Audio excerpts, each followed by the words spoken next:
Dário, pra quem não conhece, e eu acho muito difícil, né, quem tá assistindo não conhecer esse cara que tem... Quantos anos você tem, Dário? Fiz 35 agora. Dário tem 35 anos, é um jovem, só que ele já fez tanta coisa na vida... Não, a gente tá jovem, eu tenho 40.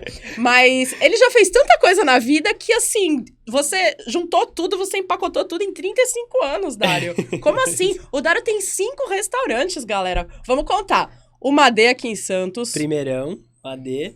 Segundo, Paru. Depois veio a Deus Mansion, da marca Deus Ex Machina. Churrascada do Mar. Recém-inaugurado Benedita. Que é em Fernando de Noronha. E as 2 peixarias, Açougue do Mar Santos e Açougue do Mar São Paulo. Olha só, então, além dele ser um chefe revelação, um chefe que nem mais é revelação, porque você já está estabelecido agora, né?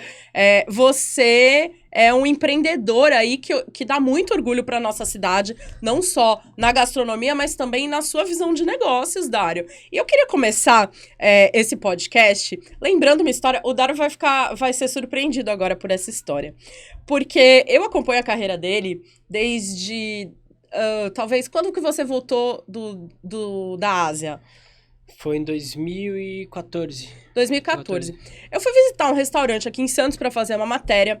E enquanto eu conversava com o proprietário do restaurante, ele falou assim pra mim: olha, eu vou chamar o chefe. O nosso chefe é fantástico. Você precisa conhecer esse cara. No Santa Planta. E aí, no Santa Planta. E aí você veio com um prato pra eu fotografar, um prato super colorido. Eu lembro que tinha muito amarelo nesse prato. E aí ele falou assim... Esse cara, ele falou assim, esse chefe, ele acabou de voltar do Sudeste Asiático. Ele trouxe umas influências muito legais de lá. Ninguém tá fazendo isso aqui em Santos. E aí você veio da cozinha. Legal, ele não lembra dessa história, mas eu lembro. Com o prato pra eu fotografar. A gente se conheceu nesse dia. E ficou muito marcado na minha memória, porque nesse dia você recebeu vários elogios, né? Sim. Do lugar que você tava trabalhando. Só que dali pra frente, foguete não deu ré, né? Deslanchou, né? Conta um pouco, o que tinha acontecido logo que você voltou, nessa época em 2014? O que você estava vivendo naquele momento? Você tinha acabado de regressar para Santos e estava nesse pontapé inicial na gastronomia. Sim, foi uma fase muito doida, assim. Eu tinha acabado de chegar... Na verdade, eu tinha acabado de chegar... Antes de eu voltar para cá, eu estava na Itália. E nesse meio tempo meu na Itália, eu fiquei 6 meses no Sudeste Asiático. E aí, nessa transição, eu estava na Itália, fui para Indonésia, e depois da Indonésia eu voltei para Itália, não demorei muito a voltar para cá. E eu voltei super idealista, assim, sabe? Com tudo que eu tinha visto, as coisas que me inspiraram, assim, como profissional.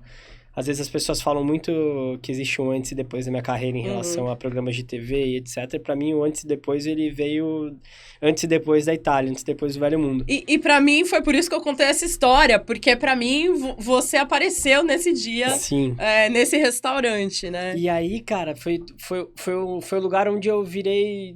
Foi um mix muito doido, assim. A Europa me fez virar um entusiasta da profissão, em relação a uma escola de cozinha toda regrada, toda certinha e cheia de formalidades. E no meio dessa minha experiência lá, eu tive uma bagunça gastronômica, vamos dizer assim, na minha cabeça, que foi o Sudeste Asiático. A gente sai de uma culinária cheia de regras, cheia de formalidades e cagar regra de verdade, assim, que os chefes italianos e franceses fazem. E aí eu parti para um lugar onde era uma bagunça, mistura de sabor, cultura de país quente, que ninguém conserva nada, então tende a misturar um monte de ingrediente. Isso deu uma bagunçada boa na minha cabeça, assim, abriu bastante esse leque. Mas a cozinha mediterrânea, particularmente, me encantava demais. E aí eu volto para Santos numa pegada super idealista de querer fazer a diferença e comecei a trabalhar com os peixes da descarga de um amigo meu que fazia ele no Guarujá. E, cara, era um trabalho que ele era muito exaustivo para a tipologia de profissionais que a gente tinha na época aqui. E aí foi meu primeiro banho de água fria, assim, porque eu ficava... E nem faz tanto tempo, né, Dário? Se a gente for pensar, faz menos de 10 anos isso, né?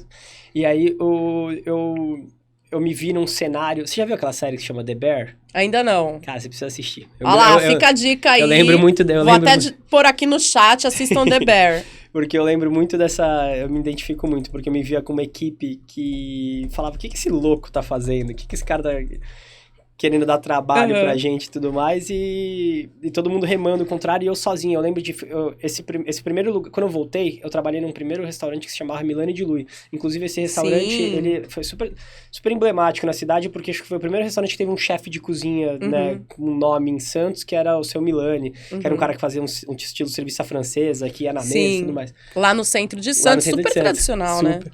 E aí eu vim eu trabalhava nesse lugar, cara, com tesão de fazer as coisas acontecerem, querer fazer a diferença mesmo.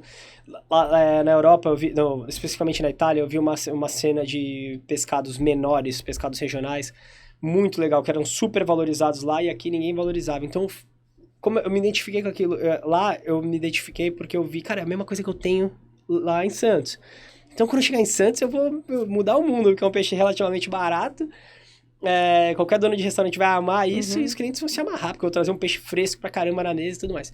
Foi meu primeiro banho de água fria. Primeiro, porque ter esse trabalho de manipular o peixe e tudo mais era um negócio que ninguém queria fazer. Segundo, os clientes não conheciam os peixes, então eles tinham zero credibilidade. E a cozinha profissional, a boa cozinha, ela dá trabalho, ela dá muito trabalho. Então era extremamente exaustivo. A gente só trabalhava, era só o almoço esse restaurante. Perdi a conta de quantas vezes eu fiquei até mais de 10 horas da noite enrolando massa de tortellini na mão sozinho. Eu fazia um varal no restaurante com uma corda de ponta a ponta do salão pra poder secar macarrão, igual tem no Madê. Então eu fazia isso com barbante e ficava lá amarradão, assim, amarradão. E é um trabalho que as pessoas acham que é mais exaustivo fisicamente, mas também é intelectualmente exaustivo, né? Porque pra criar, pra adaptar, você pegar, tipo, o que tá na época, o que não tá, Sim. também é cansativo, né? A gente brinca e fala que é a mistura do ser cozinheiro e ter também o lance do chefe de cozinha e tudo mais, é a mistura do arquiteto com o engenheiro. Você tem que ter um pouco dos dois, assim. É muito boa essa metáfora, muito boa. E aí, cara, enfim. E aí foi uma época que eu deu gás, assim, fiz de coração, assim, entreguei tudo que eu podia entregar e o resultado não foi muito legal, assim, os clientes não... Na verdade, era um restaurante que ele só abria no almoço, então acho que o cliente que tá mais aberto a experiências, principalmente numa situação que ele não conhece muito o trabalho de alguém, ele não tá tão aberto. No dia a dia, o cara vai querer comer feijão com arroz dele e beleza. Então, eu tentei muito, não deu certo, e aí eu acabei me desligando da empresa na época e fiquei meio a ver navios, assim. Aí, eu tava prestes a pegar minhas coisas e ir embora de novo, e aí meu filho veio pro mundo, assim, eu tava numa situação que eu tava muito preocupado com o que ia acontecer. E aí foi quando eu conheci o Marcos, na época, que era o proprietário de Santa Planta. O cara muito maneiro, foi super, super legal comigo. E aí ele meio que me contratou pra fazer uma consultoria. E dentro de pouquíssimo tempo dessa consultoria, acho que foram 3 meses na época, meu resultado veio muito rápido, assim. O restaurante começou a dar uma bombada irada. E aí eu fui ficando e... Puta, eu sou muito agradecido por essa... Porque aí também teve um match, assim, teve um fit do que você queria fazer com onde era o restaurante, qual público atendia, né? Tinha uma galera mais jovem, assim, que é uma coisa que acho que era até um pouco difícil pra Santos, a não ser que seja um público do sushi, do açaí e tudo mais. E aí acabou rolando, assim, eu tive bastante oportunidade de criar coisas, de fazer coisas legais, tanto que quando rolou até a inscrição do Masterchef lá, o vídeo que eu fiz foi na cozinha lá de Santa Planta. Olha só, que legal, tudo que se conecta, né? Exatamente. Mas é legal o Dário lembrar disso, porque também essa exaltação da cozinha local e essa valorização do que a gente tá vendo hoje e que só vai crescer, realmente começou um pouco nessa época, né? Porque a gente teve aí alguns restaurantes que foram bem importantes para isso, Guaiaó, dos Andrés, e outras casas, né, que trouxeram, assim, tipo, coisas diferentes que a gente não estava habituado. E, mais ainda, no Juice a gente sempre bate nessa tecla, que a gente não precisa ir para fora ou ir para São Paulo para se ver representado ou para comer uma comida de qualidade super incrível e com preço legal, né? Cara, o Guaiaó foi um restaurante que eu acredito que se ele tivesse acontecido, sei lá, 2 anos depois, com essa bombada que deu da cozinha na TV, eu acho que ele seria um restaurante que estaria aí até hoje fazendo um baita sucesso, porque realmente o trabalho do André é muito legal.